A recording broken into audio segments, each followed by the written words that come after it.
All right. Welcome, everyone, to the first premiere episode of It's a Long Road, the Rambo series podcast. To say that I'm honored, excited, and just a tad nervous for this episode would be an understatement, because with me today, I have the creator, Dr. Frankenstein himself, who created this monster of Rambo, Mr. David Morrell. David, thank you so much for coming on the show and agreeing to be the first episode of this podcast, which will delve into the Rambo series film franchise. But I thought we should get the person on who created this character first and foremost. Thank you so much. Well, you're quite welcome. It's a special year. My novel, First Blood, was published in 1972, which is a half century ago, 50 years. And it has the distinction of never having been out of print. And few novels can say that. It's been a remarkable journey to have a book that lasts that long. Well, it's incredible, absolutely incredible. Before we get into the book, I want to know, David, what was life like as a young Canadian in the 40s and 50s? Now, I'm a Canadian myself. I'm actually in British Columbia right now. We'll talk about that a little bit later. But what was life like for you as a young boy in Ontario, Canada? I was raised in southern Ontario near Toronto in a twin city called Kitchener-Waterloo, which in those days was certainly not as big as it is now, but everything was small then. And Waterloo is distinguished for its breweries and its distilleries. Seagram's was there, Labatt's was there, and things like that. And we're talking about 50 years, so we're getting into age. I was born in 43. My father was a British Navy pilot who had come to Canada to train Canadian airmen for the war.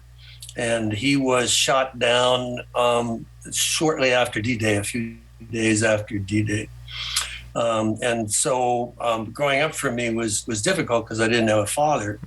And I thought it was normal not to have a father, even though I knew that something wasn't comparable to what my friend's situation was. And my mother, at one point, when I was very young, unable to she was a brilliant dressmaker and unable to support herself and take care of me, she was forced to put me in an orphanage for a time, and this became a defining moment in my life. So everybody grows up thinking the conditions they have are normal. So after the orphanage, my mother boarded me on a Mennonite farm. So I was a year on a Mennonite farm with great memories of it. Graham Greene once said that an unhappy childhood is a gold mine for a writer. I didn't know I was unhappy, but I was.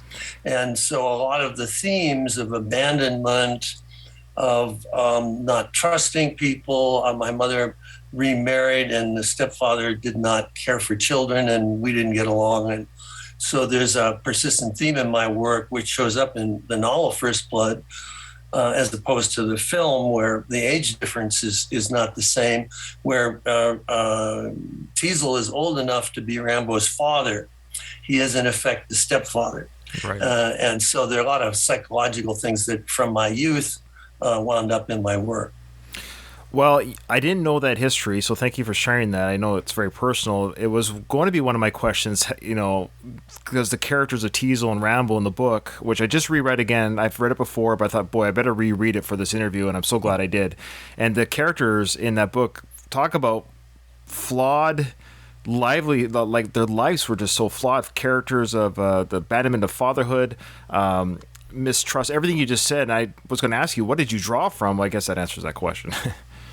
Right. And one of the things that's when we look at the movie, and remember, I'm not complaining. I like the movie a lot, and I like it enough that I recorded an audio commentary that's on Blu-rays of the film and on 4K, in which, for the length of the film, I discuss the differences and what I see in the movie.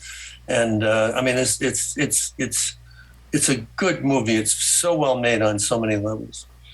So I talk a lot about the differences, And go back and ask me that question again. I tend, when I'm talking, to go on a tangent and then come back and not answer the question. So You sound just like me, sir. I I go on tangents all the time. I forget what I'm talking about half the time. People that know me, that's one of my qualities.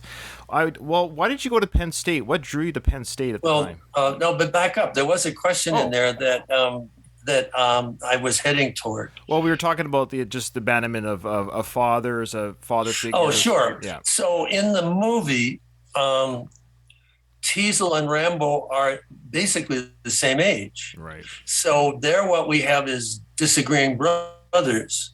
So the theme changed because of the casting. Now, at one time, Gene Hackman was being considered for Teasel. So Teasel, in that case, would have been the father-son thing. The sorts of things I'm talking about just a moment ago, those emotions were built into and remember, in the novel, Teasel's wife has just left him, and the reason she left him is that sort of late in the marriage he wanted to have children, and she did not. So now he got his kid, and what's he going to do with him? So I've always thought there were a lot of ironies in there. So you were asking about Kitchener. Well, yeah. So you spent your childhood there, and then you went to the Mennonite. Yes. But then you ended up, of course, focusing on English. You got a Bachelor of Arts, but you went to Penn State. What drew you to Penn State? Well, and before I do that, I don't want to miss this, because nobody would, except people in the region, would know what I'm talking about. But I took names of towns in the Kitchener area for the names of characters in the novel. So in the novel, there's a character named Galt, and there's a character named Preston. Those are real towns outside Kitchener. So anybody reading the novel would have to smile because they know where it came from. Oh, great. Similarly, I used names of deputies for places around Penn State where I went to school. Anyway, this is what happened. I was in college. I was in my ending my third year, and I had a keen interest in Hemingway, and I read one of the first critical books about Hemingway by a man named Philip Young, and I was overwhelmed by the quality of the book. And in scholarship, it's normally very dry, but Young had a way of writing that made you feel in love with Hemingway's prose. And I had this crazy idea that I would go to Penn State and study with him. Well, I'm in Canada, and he's in the middle of Pennsylvania. And I was newly married, and I remember going to my wife and saying, "Hey, how about you quit your job?" She was a teacher, and let's go to the United States so I can study with this guy. And my wife is a very adventurous person, and she said, "Let's go."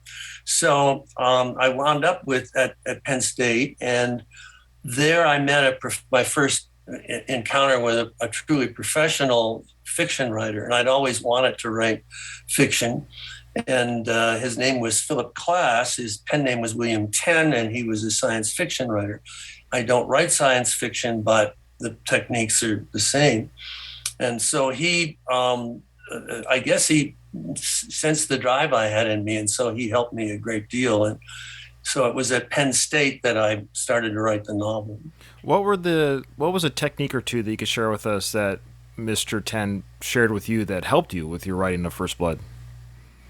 Well, he believed, and we've touched on this somewhat. He believed he had two things. One was that to have a career, you had to be yourself. He had a mantra, which I pass on when I teach writing, which you have to be a first-rate version of yourself and not a second-rate version of another writer. So even though I was interested in Hemingway, I wasn't going to write like Hemingway because I was myself, but how do we determine what that means? And he had a theory that each of us had a dominant emotion. that we were controlled. We have lots of emotions, but one more than any other emotion dominated us. For some, it was jealousy. For some, it was hatred. Right. I once, when I was discussing this with a group of writers, a fellow took up his hand. Yeah, I know what you mean. My dominant emotion is lust. So I thought, all right, that could be interesting. And class had the theory, his name is spelled with a K, that my dominant emotion was fear, because of the way I talked. This isn't manifest anymore, but I can see how it was then. And the way I talked and about my background, the things, because I expected everything to go to pieces all the time. Right, sure. I lived in a state of anxiety. And he said, so he set me to work writing short stories about fear, but it couldn't be about fear of drowning or heights or things like that, which are merely examples of a much deeper thing. So to write examining fear, and from that, I began to go in other directions, but it was always about the emotions of the characters, and it was always how that related to me. And whenever I start a project, I always ask myself, why is this worth a year of my life? Why is this story so important to me? That as I elaborate on it and describe it and dramatize it, that I'm going to learn something about myself. So that was his primary, the thing I primarily learned from him, that how to be my own self, how to be authentic rather than imitated. Perfect. That's great advice. I'll keep that in mind when I write my first novel.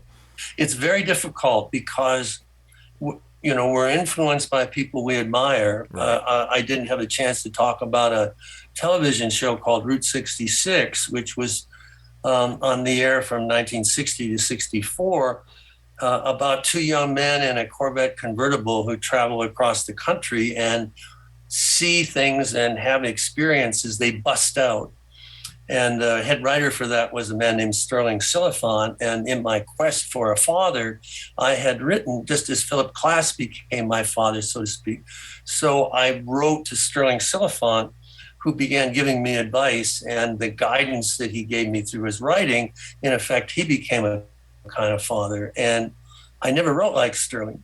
But again, the intensity of what he did and the uniqueness of what he did made me want to try to be unique myself. Oh, that's amazing. And are you looking at my notes, sir? I was going to ask you about Route 66. No, I can't see any. I know. Thank you for answering that. That was one of my next questions. Oh, okay. I see. Yeah, why I was like, how are you seeing my questions? I was going to ask you about Route 66. Well, I'm just going to lean over here and I'll take a look. No, that's fantastic. Now, let's get into the Rambo character creation. Now, you were watching the CBS Evening News one night, and yes. And they were showing, of course, footage of the Vietnam War. And was that your first time to see the current conflict on TV at that time when you saw this on the TV? Yes, because in Canada at that time, we're so used to the bombardment of information, cable news and the phone and everywhere. But let's remember that in Canada, there was a Canadian broadcasting system, but in those days, it all depended upon through the air, through an antenna into the house.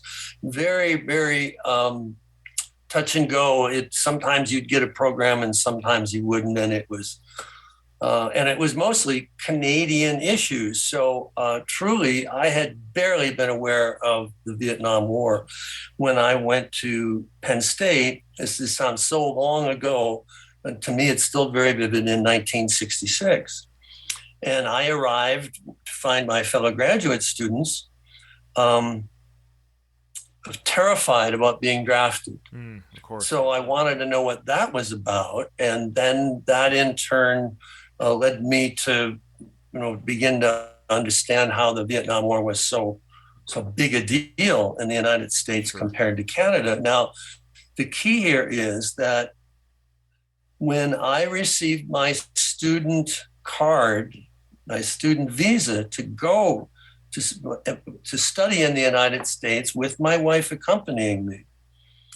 At the border, it was explained to me very firmly that I was a guest and that political opinions were not something that I was allowed to discuss. It may, and as a Canadian, I understood this, and I assume you do too. You go to someone's house, and you might hear them saying some really wretched things, but I'm not going to argue it with anybody in their own house. Of course. And if it's a dinner conversation, I'll just shut up and I'll never go back. But I'm not going to argue with somebody in their own house. So similarly, I wasn't about to, have opinions about things I didn't know about. And I think this was important because as I watched the war escalate, it was as if I were an observer and I was seeing things. And then came the big year of 1968.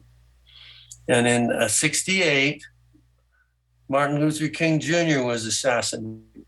In 68, Robert Kennedy was assassinated. Simultaneously, there were riots, some of them to do with civil rights, because, there's prejudice in Canada too, but it doesn't have that, that strong, almost baked into it history of slavery and racial prejudice. And some of it was against the war. So you weren't always sure what riot was motivated by what. But even now, with the contention that exists in the United States and that you are starting to see in Canada, such as what happened in Ottawa, even now, it's hard to imagine a year in which there weren't 10 riots. And I'm not talking about what happened in Ottawa. I'm talking about buildings going down. I'm talking cars being burned, et cetera. Not 10, not 20, not 50, not 100. There were several hundred major riots in the United States that summer, that year. Some cities never recovered. Parts of Buffalo are still riot ravaged. Parts of Detroit, parts of Gary, Indiana, inner city of Los Angeles.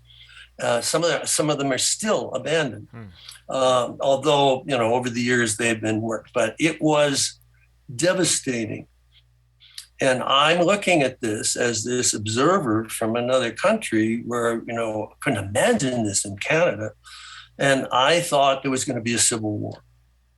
And so, and just as in the United States today, you are having people who are actually wanting a civil war. Mm-hmm. It is insane.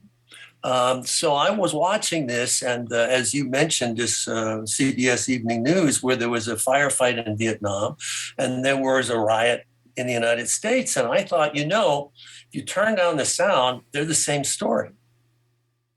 And that's when I had the idea for First Blood, that I would have the war come to the United States in the form of one man, just one man bringing the war home.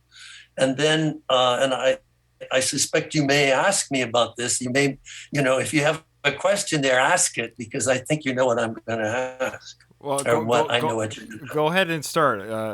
Well, it's about who was my model for the character. He isn't talked about much anymore. Right.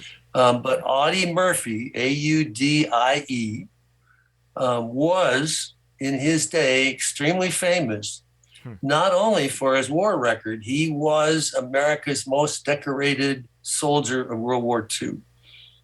And to see his citations for all the decorations he received makes anything in my novel First Blood look. Audie Murphy was extraordinary in what he did in combat. In fact, he wrote a book called To Hell and Back, and when it was filmed, he played himself in the movie as they reenacted World War II. Oh, wow. And he was this shortish, thin, baby-faced Texan. I think he was 18 or 19, might have been younger. And when he came back from the war with all the adulation he received, James Cagney, the actor, was also a great dancer, performer, singer. Yankee Doodle Dandy is a good example. Took him under his wing, so to speak, and said, I think you could have a movie career. And in fact, Audie Murphy did have a movie career. He made many, many, many Westerns. And some of them were A pictures, such as The Unforgiven with Burt Lancaster and Gene Stewart, Gene Simmons, with John Huston directing. So this was not shabby, but most of them tended to be lower budget Westerns in which when he was in an action scene, you could see him go away as if he were back in the war. Right. And he had such a baby face but steely presence that in one of his movies, No Name on the Bullet, the plot is he, dressed in black, comes to town, sits in a chair outside a rooming house, and everybody knows who he is and figures he's here to kill me because they all have secrets. And they basically begin self-destructing, and he doesn't have to do anything but sit in a chair outside this building. It's really very amusing, but very intense. And he said that he would have liked to have written another book that was, instead of about his World War II experiences, it would be about his difficulty adjusting to peacetime. And he had all the things that we associate with what we now call post-trauma stress disorder. And he had a gun underneath his pillow. He would wake up screaming and shooting. There were often bullet holes where they had to bring in new pictures to cover the bullet holes. And he was arrested at one time for attempted murder for pistol whipping a dog trainer who Audie said had overcharged a friend of his to train a dog. The charge was dismissed.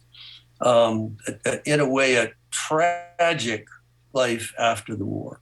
Mm-hmm. And at the time, people would know who this was. At least certainly I did. And I thought, what would happen if Audie Murphy came back from Vietnam? And so that was, what would happen if Audie Murphy grew long hair and a beard? Because a lot of people aren't aware that's the situation in the novel. And the police arrested him and they were going to shave off the beard and the hair. How would Audie react? Sure. And so I have to laugh because it's to me, still a great idea. And so that was the book. And then the question is, who would he be against?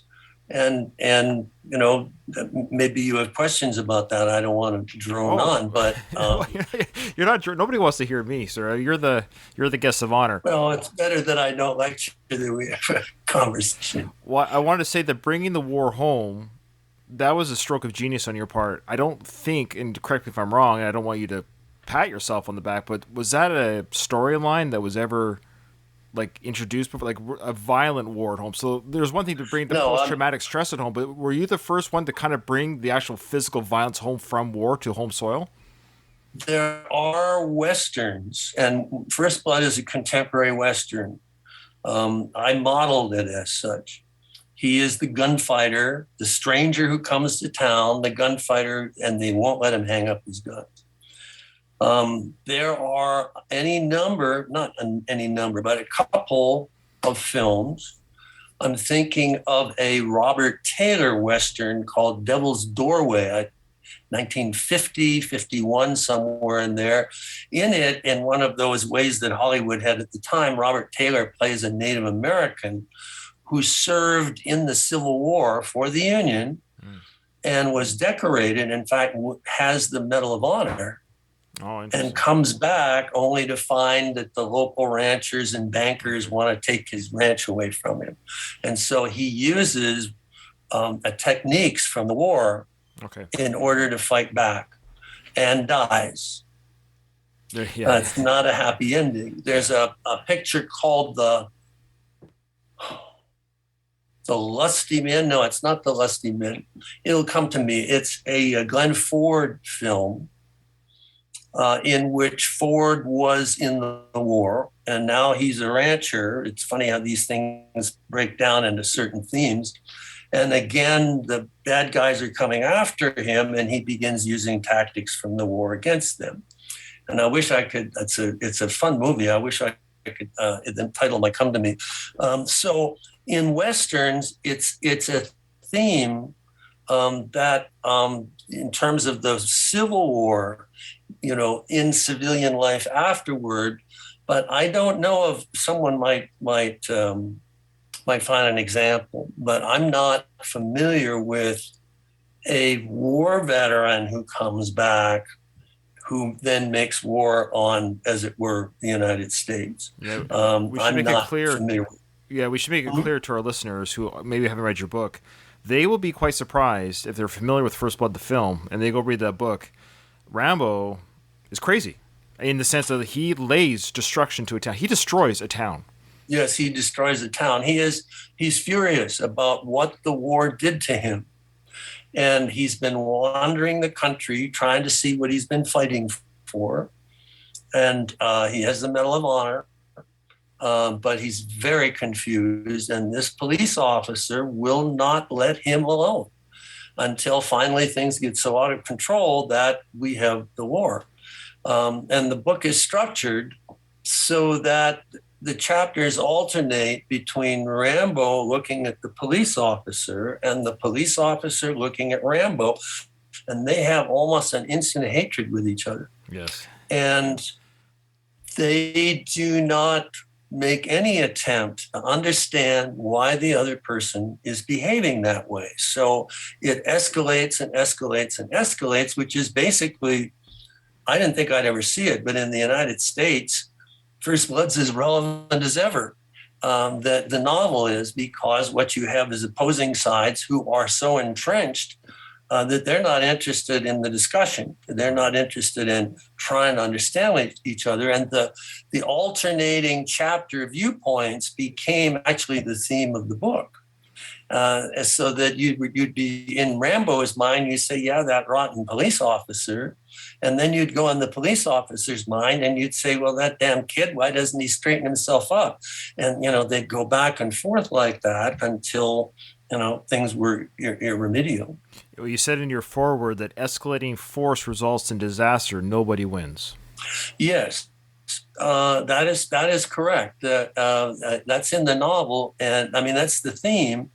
And it's the truth, right? Yes. And in Rambo 4, I have various opinions about various of the films. Rambo 4 has a lot in it thematically. I had nothing to do with the film, but a lot in it thematically that I've never seen anybody draw out, but you almost quoted from it. There's a line in the fourth film where Rambo says, wars, old men fight them, old men start them, young men fight them, nobody wins. Yeah. And Sly had phoned me before he started shooting that movie to say that in retrospect, he thought the second and third films glamorized warfare too much. And that he wanted to make a Sam Peckinpah Rambo movie to take all that glamour out of it. And he has any number of speeches in it which are really hard-hitting to do with the futility of it all and the stupidity of it. Now, you brought up Sly, so let's get to him just a little bit. So Rockies 1 and 2 has been released. What was your connection to those films, if any, before the film got sold, before Sylvester Stallone himself signed on to the film? What was your feeling on Stallone before Rambo? What was your feelings in general on Sly? Did you have any before he was cast? Well, you got to love Rocky. I mean, Rocky running up those steps in Philadelphia and doing the dance. I mean, it's a brilliant film, and he was extremely committed to his work because they were prepared to offer him a lot of money for the screenplay, and he said, "No, I'm going to star in it." And so that's where you save your money. I'm going to star in it, and you don't have to pay me much. You can pay me scale for the screenplay. And with a lot of struggle, he got what he wanted, and good for him. I had written the novel prior to Sly's movie career. Yeah. He'd been in a few, but nothing like Rocky. So that at the time, and remembering that Rambo needed to have a beard because he had to look like a hippie, and because police officers hated hippies. Right. I mean, it was just a given. I grew this mustache as a social experiment in '68. I wanted to see how policemen would react with just this. And oh boy, did I get reactions. And I wanted to shave it off, but my wife said she got used to it. So I still have my mustache because my wife says I must have my mustache. But facial hair in that culture was an automatic guarantee that you were going to get some kind of trouble from authority figures. Mm-hmm. But by the time the movie comes out 10 years later, it's all different. Right. So you have Brian Dennehy saying to Sylvester, "We don't like guys who look like you coming to our town." So he's got kind of long hair. It's not really, And I remember seeing the movie and the men in the audience who looked like Sylvester, who had hair down past their ears, whereas 10 years earlier, they would have been clubbed for having that hair, who are now wearing that hair, saying, "Well, what's wrong with the way he looks?" Because basically he was what they looked like. And I thought the movie was going to fail at that point. But then the fight in the jail happened, and then, we forget. But it's a weakness in the film, and that they somehow get around. Well, it's funny, because I, of course, saw the film, and I saw it like when I was 10 or 11 years old for the first time. And I, of course, didn't read the book. I admit I'm probably like a million people who saw the film didn't know it was a book until afterwards. That's just the reality of film media compared to, But when I saw that scene, and for many years, how I viewed that moment, I could be wrong, and I don't know if this was the intention of the screenwriter and director, is just Sly wearing, or Rambo character wearing the jacket and the just being a veteran. Not necessarily that he had long hair, sure, but just the idea that he was just a straggler, kind of like a vagrant. Of course, in the film, he's a vagrant. His vagrancy is his charge. But just the idea that he looked unkempt in general, not just long hair, but that he was actually wearing the army jacket. It's like, look at me, I'm a veteran, and it kind of looks like he's troubled just by the way he looks in general. That would make sense to me. And they, certainly they tried in that direction to make it happen. Right. But honestly, I remember in the theaters, people saying, "What's wrong with the way he looks?" Yeah, so sure, of course. It's kind of funny. But, it was just that moment I thought, oh, maybe we got trouble here. And then they went on. I imagine someone like Chris Christopherson in the role. Now, no one talks about Chris anymore, but at the time he was a very successful a popular musician, songwriter. My God, the songs he'd written. And his persona at the time was the hippie beard, long hair thing.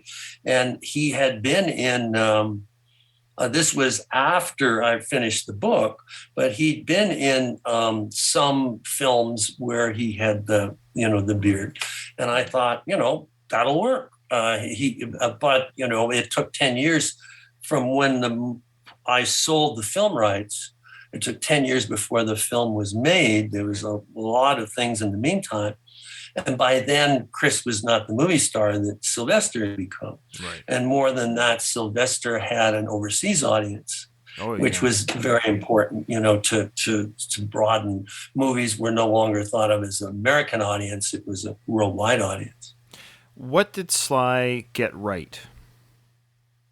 Oh, well, he got a lot right. I mean, understanding from the start that there were 26 scripts for the film with different movie studios involved. One sold to the other, and often they were ludicrous.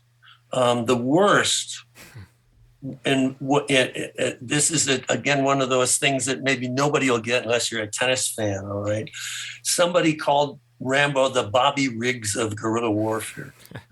Now, Bobby Riggs was the clown, as you were a tennis player, who played tennis with an umbrella over his head. He was so good. He could play tennis with an umbrella over his head and beat just about anybody with just this hand and sort of prancing around. He made it look so easy, right? Sort of. And in a cultural changing evening, Bobby Riggs played tennis on national television against Billie Jean King. That's right. The transformative female tennis player who made it possible for women to be professionals. And so this was the big deal, that he wouldn't play another guy, he'd play a woman, and we'll see how this plays. She beat him. And so that, changed a lot of things. A lot of the culture changed because of that tennis match. And to show his skill, this is Rambo's skill, not Bobby Riggs. Right. To show, I cannot believe this. He was in a cave, right? Sort of like in the movie and in the novel. Right. But it's a commercial cave. Okay. All right. Where people pay to go in. Right. And he shows his survival skills by breaking into vending machines. This was a script idea? Yes. Oh, no, it was a finished script by a very respected, I won't mention his name, very respected, Oscar-nominated screenwriter. Well, it's embarrassing. It was terrible. And when I read that script, I thought, this picture can never be made. But at the same time, and this was very exciting, I found this out years later, I happened to be somewhere where Sidney Pollack, one of my favorite film directors, was. Pollack is no longer with us, but he's The Way We Were, out of Africa, Jeremiah Johnson. Right. Pictures look great, but people don't think of him because the pictures were all different. He didn't have a persona as a director. And anyhow, we crossed paths, and he said, "Yeah, I worked on First Blood for 6 months." Wow. And I said, "Wow." And he said, "Yeah, Steve McQueen was going to be in it." Yeah. And, we were just about there. But then they realized that Steve was in his 40s. And in 1975, when this was shot, there were no 45-year-old Vietnam veterans. It was a very young 18, 19-year-old war. By 1982, rather, when the film came out, it was a little more believable that Sly, of his age, he was 36, would have been a veteran. So, that in a way, the timing worked out pretty well. So do you feel that Sly, though he captured the intensity, the how to say roughness, but just I understand that the character was changed. He's not as brutal in First Blood, but regarding his ability or I would say this is me. The physical acting that Sly does for this film is, in my opinion, very Oscar-worthy. Just his facial expressions, the physical acting that he does, I think really captures the physical intensity of the novel. This is Sly's gift. It sounds like it's no effort. I mean, it's a talent. He can do it, but it's a skill, whatever it is, that not a lot of actors have. And I had several conversations with Richard Crenna. And Richard, a fine man, really, really wonderful man, very easy to talk to. Very, not that Sly isn't, but I'm just saying, Richard was, I always enjoyed chatting with him. Mm-hmm. And one evening he said to me that, and Richard had a long career. He started as a child actor and went on and on and on and on. I don't know how many decades he had, and he'd worked with everybody. And he said in his career he'd only worked with 2 actors who knew what to do in front of a camera, as opposed to emoting lines and being actors, but who knew that what it came down to was there's a camera and you have to do something in it to get attention. And he said those were Steve McQueen, who he'd worked with in The Sand Pebbles, and Sylvester. And what Sylvester understands, there's a Michael Caine filmed some lectures about film acting, and in it he emphasizes that eyes are the secret to film acting. And he says, and in your close-ups, do not blink. And Sylvester has a kind of a wounded deer quality that he can bring to the role, so that even with all the implied violence that which the character was capable, those eyes were intensely sympathetic. And Sly, like so many fine film actors, tends to take lines out so that a look or a gesture would become better than any dialogue could be. So that what you were saying is absolutely correct, that he knows what to do with his body and his eyes, especially. The scene where he's being fingerprinted is a good example of the eyes. The other thing is that, like McQueen, similar to McQueen, props are a major thing for Sly. Steve was never happy in his movies unless he had something he was doing, and of course you watched him doing it so that the other actors disappeared. So it was Sly's idea to have the knife. There is no knife in the movie or in the novel. Right. It wasn't part of the culture, but Sly knew Jimmy Lyle, the knife maker, and had collected knives, and so it was in his mindset to say, let's put a Jimmy Lyle a knife in the movie. So more than maybe anything, that knife as a prop defined the character. Yeah. And he brought, the whole goal is, how do you personify something that was on the page? And, he's brilliant. Now, of course, everyone pretty much knows. Spoiler alert! If you don't want to hear a spoiler of the book, well, don't listen to David's intro to the book. Number one, don't read the foreword. But here you go. So, of course, Troutman kills Rambo in the book, and there was also a scene filmed, alternate ending to First Blood, where Troutman and Rambo are having a discussion, and there is a gun drawn on Rambo, but Rambo himself shoots the gun in Troutman's hand on himself, so suicide. Are you, and of course you're happy with the ending of your book because you wrote that book, but are you happy or not happy with, despite the sequels, I'm just talking about the original film, how are you with the ending, with the film, in light of what happened before? So, because I should say the film is, let's say it's lighter, and I know there's been some discussion that the film is sympathetic to the Rambo character. I think that's true, but even if you look at it objectively, Rambo is just as troubled and just as wrong in the film, his actions, as is Teasel. Meaning, even in the film, you don't really root against Teasel. I never hate Teasel. He's also just a complicated. He's in the wrong place at the wrong time too. Both these characters, they should never have met. You know what I mean? And they So they both survive at the end of the film, which kind of is a relief. You don't really want either one to die. But in the books, it's kind of fair because they both die. So I guess what I'm saying is, are you happy that they shot the alternate ending or not? I don't have a problem with the ending. My novel was about mutual devastation. Right. It's as if they had nuclear arms, they would have killed each other. And it was about no winners. And the Colonel Troutman's first name is Samuel. He is Sam. He is Uncle Sam. He is the system. The book, as I saw it, was an allegory. Right. And that Teasel was, as it were, an Eisenhower Republican, comes out of the Korean War. He has certain values to do with the 50s.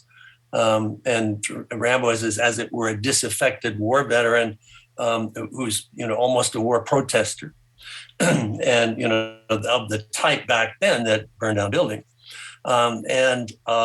So in that scenario, there could not be any winners, and the system wins. I would not change the book for a moment. No. But once they softened the character, and that was done at the very beginning, which is not in my novel, in which he visits the farm, whatever it is, where there's a black woman hanging out the wash, and he's coming to see Delmer, but he's dead. Oh my God, the Agent Orange killed him. What's to be done? I mean, you can parody it so well, and yet it's done so well. Right. And that sets him up, right? I mean, oh, he's so sympathetic. His friend is dead. Right. Oh, and then this bad man picks on him. I mean, it's like what movies are. Right. And once that's set up, you can't kill him. And in fact, the first version of the film did kill him in the scene that you described. Troutman has the gun, Rambo wrenches it away from him and shoots himself. And the audience in Las Vegas, Nevada was furious. And I mean, they were really, really angry. And, you know, the idea was you can't kill Rocky, you can't kill Rambo. So that made the producers, one of whom I knew pretty well, Andrew Vineyard, and he told me that they had no plans for a sequel. But when that screening went so badly, he said we had to go back and reshoot. Sure. We had to make him live. So they went back and reshot. And then, by God, it was a big hit. And then they said, "Oh, we can make sequels." Sure. I mean, it was like a happy accident for them. So on its own, the film works very well. And I mean, there are just so many things great about it. The acting and Ted Kotcheff, he's such a good director. Another fellow the Canadian. Cinematography and all that. And I always single out Jerry Goldsmith. Oh, yeah. Because Jerry's music made an intent, and I talk about this in my audio commentary for the film. Sometimes I pause just so we can hear a little bit of Jerry's music, just, for 15 seconds. And if to this day I am bothered by the overuse of expletives in the film, I don't believe they're necessary. I know why they're there. They're and the sort of grittiness, but it's always self-conscious. I always feel the actors know they're saying, these expletives for effect. I don't for a minute believe that these characters would actually, in that context, say it. Sure. And I think the film would have been better. It's me, and I'm a Quentin Tarantino fan, right? So I mean, if I can get away with what Quentin does, but I just feel that aesthetically it could have been done. That's the only change I would make. Now I know our time is running short to what you agreed to there, sir. So I do have one sort of fantasy question, if I could entertain you with one. Yeah, sure. Because I know the film franchise is just a different medium. Like, there's just no way around it. There's the book, and the book should be read and loved as it is. I love it. It's amazing. It's the genesis of the Rambo character. But for better or for worse, Rambo has Bob Crane created Batman, but then Batman has just become it's just way above and beyond even what the comic was. It's just toys and lunchboxes, movies, and Rambo has done that as well. But my question to you is, here's my fantasy question. So First Blood is made. They want to do the sequels, but they've come to you for a trilogy story arc. Where does the Rambo character go in your storyline? Well, I can't talk about some of this because I was hired to write a script for Rambo 3 that wasn't used. It would have taken place in South America. Okay. And I was hired to write a treatment after the third film. The company Carolco, sometimes pronounced Carolco, sold the rights to Miramax. And when Miramax owned the rights, they hired me to develop some treatments for them. And then Miramax sold the rights again to a company called Millennium, which now is the ones that made 4 and 5. Right. So some of this is proprietary, and I can't. Fair enough. I can't talk about it much. What I did do is I wrote in the day in the 80s, novelizations were very popular, and without VHS tapes and then DVDs and streaming and cable as we know it, and all the other methods that you can watch a movie, people bought novelizations so they could mentally reimagine the film. And Andy Vanya asked me if I would write novelizations for 2 and 3. Now, if they wanted it, they had to ask me because by contract, I'm the only one who can write novels about Rambo. Okay. So they needed me. So I said yes, but the scripts were so basic, let us call it, short, 87 pages, and very streamlined plots. And I thought, I don't know what to do here. And then it turned out that James Cameron, the James Cameron, before he was James Cameron, had written the first draft of Rambo 2. And that had a drastically different tone, much closer to my novel. And so I said, all right, if I'm going to do this, and remember, they needed me. I said, if I'm going to do this, I have to be able to use parts of Cameron's script. And then I said, and in fact, because it's my character, there are some things here that I wish had been developed a little differently or maybe more deeply. Sure. So the book will be 1/3 what the film is, 1/3 what Cameron's script is, and 1/3 what I think it could be. Right. So while I never had scripts that I wrote filmed for Rambo, I did have Rambo 2 and 3, the novelizations, published, which gives people an idea of what I would have done. Always granting that I'm doing this based upon ideas that had been supplied to me by Cameron and Sly in the first case, and Sheldon Lettish and Sly in the second case, make sure we have all the writers here.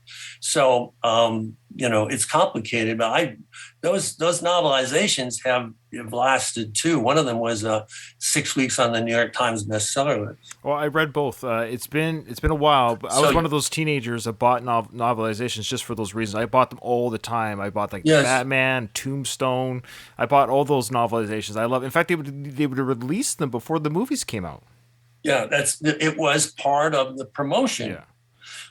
And I had fun because having talked with Jimmy Lyle and learned about the knives, which I didn't know about, before when I'd written First Blood. So I have sections in the novelizations about Jimmy's knives and about Gil Hibben's knife I became close friends with Gil Hibben later, but so we even have diagrams of the knives in the books and how they're made. No, it's a lot of fun to supply that information. Are you well, I mean, I don't say are you happy, but what are your feelings on the fact that Sly is so enamored by the Rambo character? Like, I think he loves Rambo as much as even though he didn't create Rambo, he put it in the stratosphere that it's in, though, his global star appeal and all that. But he has like knives on display. I think he has just as much Rambo stuff as he has Rocky stuff in his house. Yeah, I think he may have sold some of the material. I think he had an auction a while ago. Well, Sly is not quite a method actor, but he immerses himself in the roles and tries to find things that he can relate to. In a way, he makes the character that he's portraying himself. I tell you a story I love to tell about. We've talked. I've never had dinner with Sylvester Stallone, but I have talked to him for dozens of hours, often on the phone. And he told me this story. He says, we talked about screenwriting, and he said, visual. How do you do this visually? He says, so he talked about one of the Rocky films. The scene is that Rocky has come to the cemetery to visit the grave of his dead wife.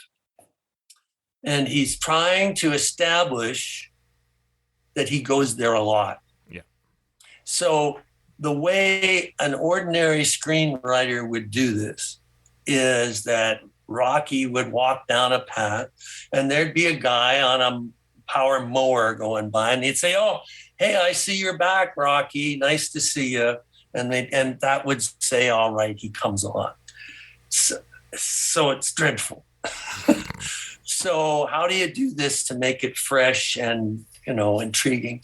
And so what he did is he had a folding chair that was, it's in various times, but the one he liked best, it was up in a tree.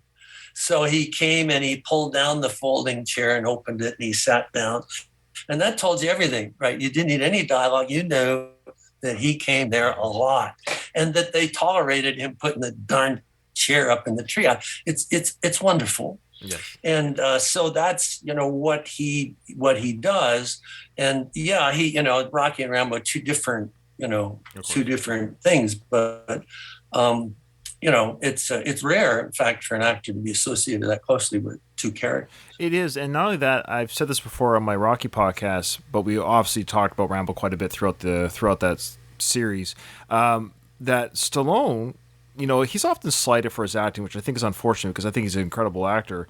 He's able to portray two characters so differently that when I watch the Rambo films and when I watch the Rocky films, I'm never thinking, "Oh, that's Rambo." Like it's you're watching Rocky and you're watching, like, he's able to channel those characters so well. They're so different. And I always say Rocky is the guy you marry and Rambo is the guy you party with on the weekend. He's the guy you take home for the weekend. Oh, that's funny. I have a story I like to tell about him. Please. About Sly. It's a very personal story, but you'll see why I'm doing this. My son Matthew, who was 15 years old, died from a rare bone cancer in 1987. Sorry. Yeah. At the time, Matthew was very ill, and he'd be in the hospital, and then he'd be home, and he'd be in the hospital. And I was in L.A., and I had some business with Sly's company. He wasn't there, but I had occasion to be talking to his administrative assistant. And I said to her, maybe Sly could phone my son and, be something special, something different. Sure. She said, he gets these requests, but, he never knows what to say. And it's so awkward that he really doesn't do it. And I said, well, my son will talk to him about movies, so it'd be pretty easy. I thought, so just a thought. So a couple of weeks passed, and as these coincidences in life will occur, my son came home on a rare occasion when he was able to go to school, and he came home with two classmates.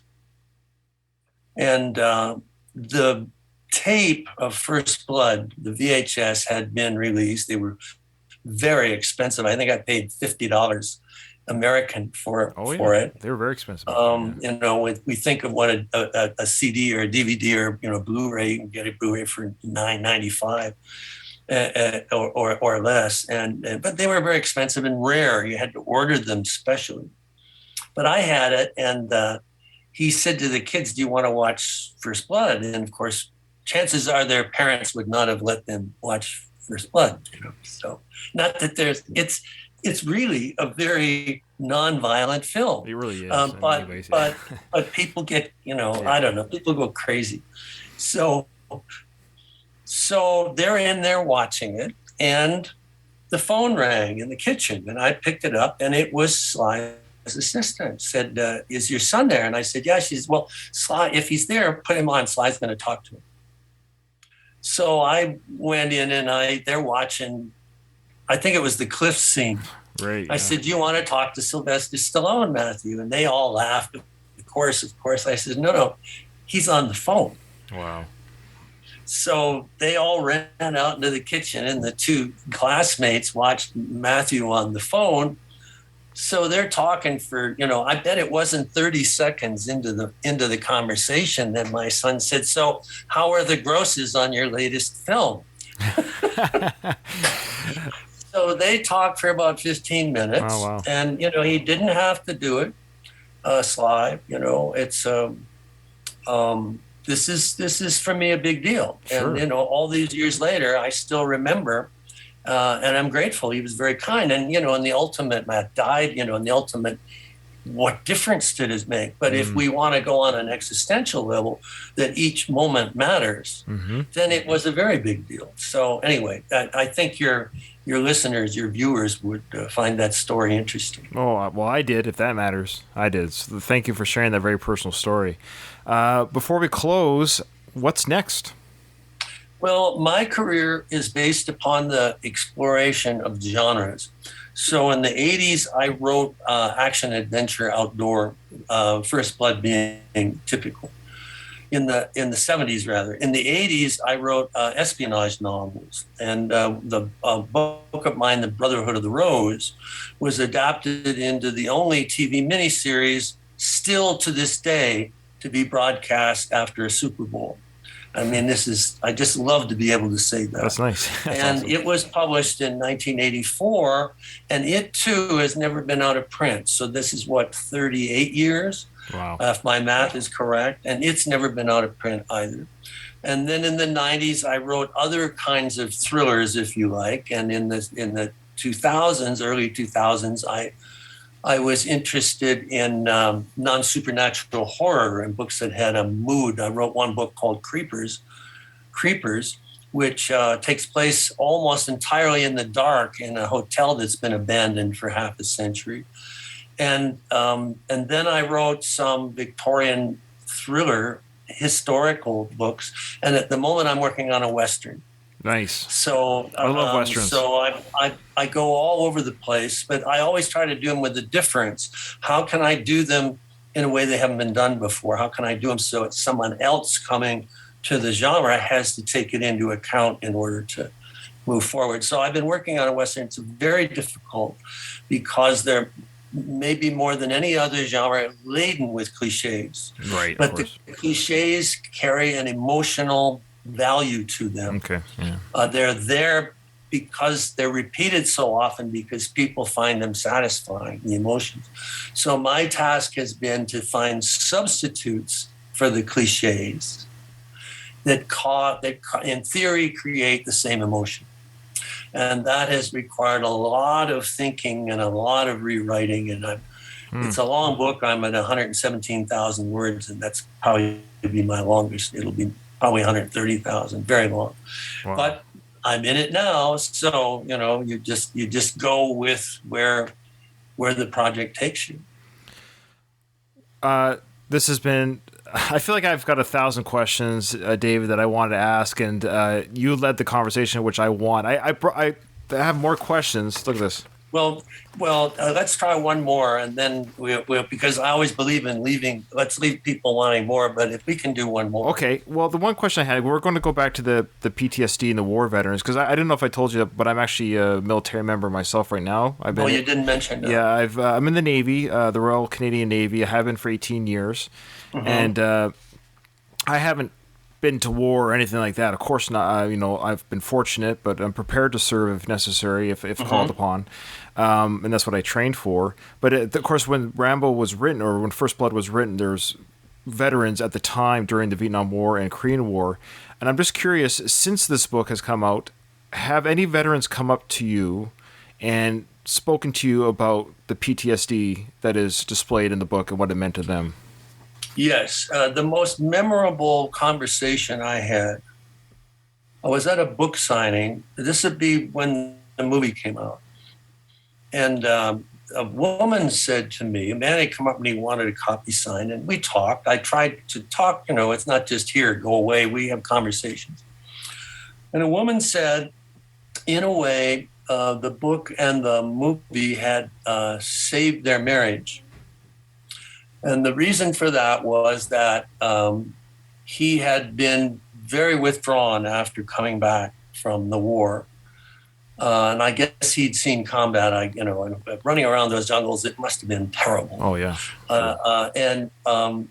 And he wasn't the same. But usually there are a few exceptions, but almost always veterans who've seen intense fighting won't talk about it. Of course, yeah. They don't want to go there. And even when you read Audie Murphy's To Hell and Back, the book, the combat scenes are very generally described. Right. And it took me 2 pages to realize he just described what he did to get the Medal of Honor. Wow.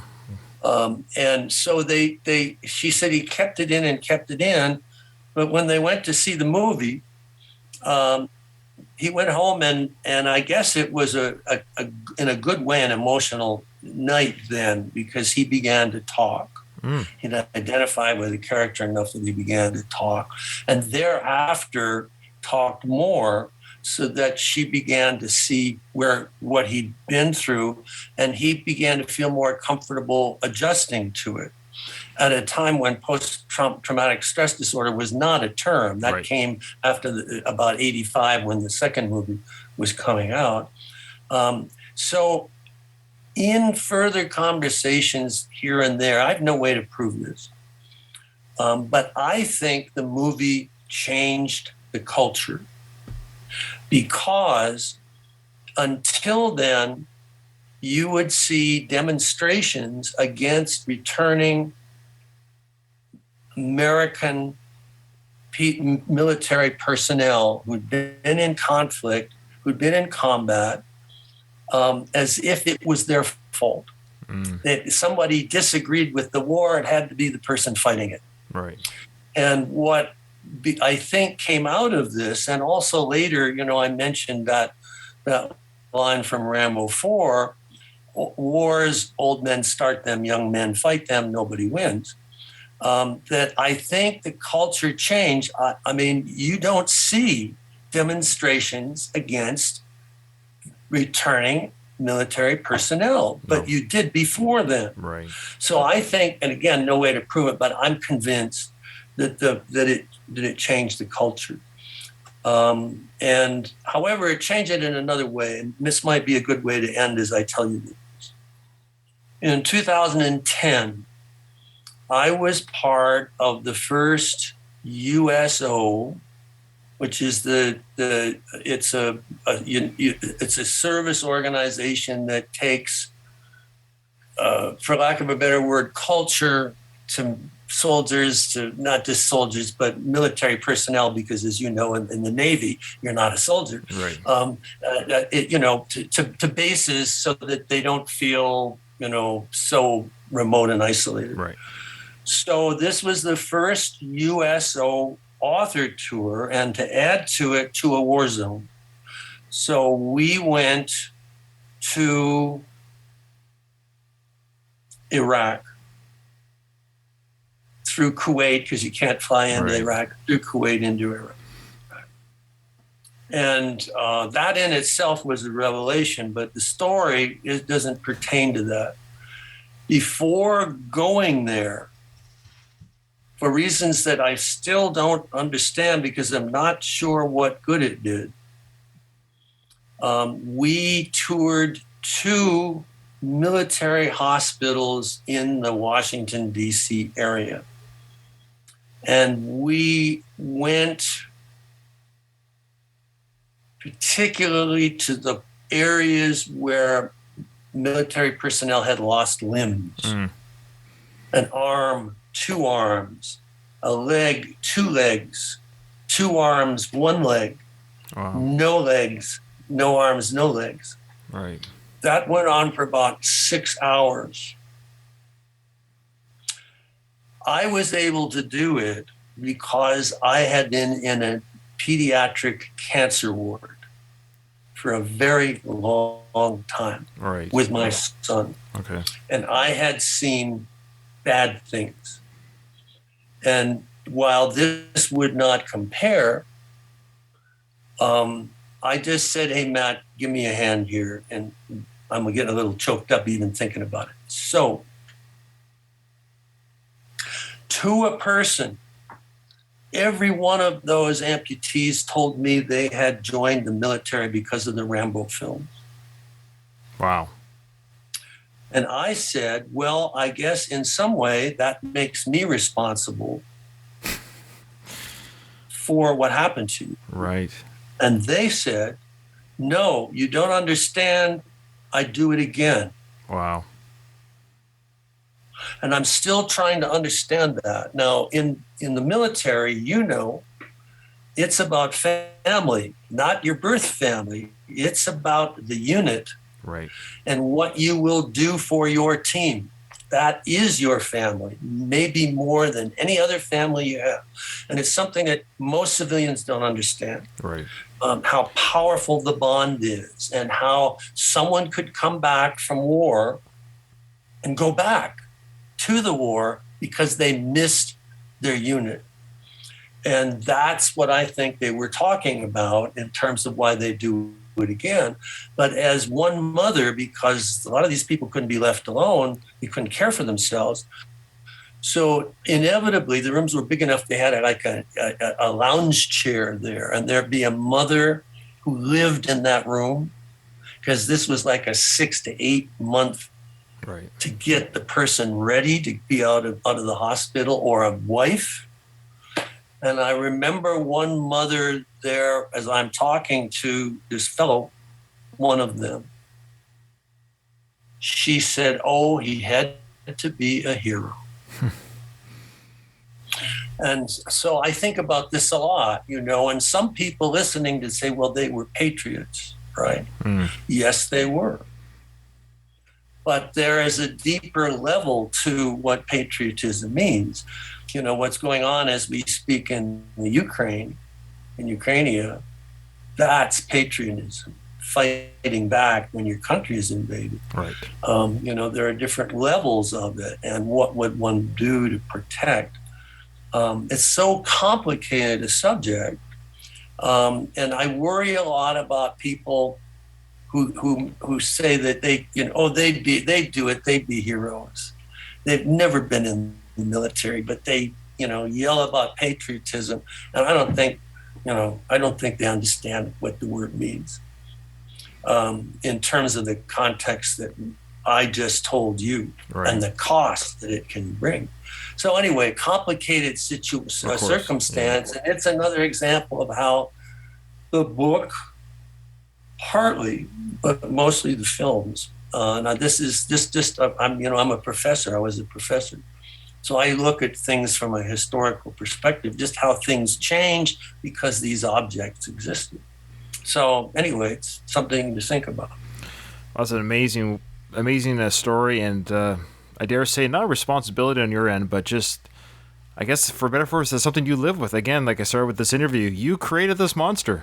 Mm-hmm. This is it's gone beyond your control at this point, this character in the world. Has often been compared, and we forget about the films, but the Frankenstein novel, and the creation of something which the Frankenstein character, as it were, not Dr. Frankenstein, but the creation, let's say, very complicated. Yeah. And feels out of everything, and at the end, walks away to freeze to death. It's heartbreaking in its way. Well, I just want to say to you, sir, that I have been a fan of Rambo since I was 9-10 years old. I've read your book. I've read the 3 books you did regarding the character. So I just want to personally... here's the thing. I never thought 10-year-old Ryan would ever run a podcast. Yeah, starting this is how life works. Isn't this great? And then I would be talking to the individual that created Rambo, and I'm humbled that you took a chance on me, because I'm nobody. Who am I calling you up and coming on the show? And I thank you so much for being the first episode of my journey on this. That's cool. Well, it's the 50th anniversary, and I'm very meditative this year about the character and what's happened and all. And the way you phrased what you wanted to do, I thought, sure, this is something I like to talk about. And I've talked about some things that I've never talked about before. Well, I appreciate that trust, and I know the listeners on my show really appreciate that, Mr. Morrell. And well, here's to 50 more. Okay, well, right, knocking wood here. Okay, thank you. Thank you, sir, and have a good day, and I hope to talk to you again. Okay, bye-bye. Bye-bye now.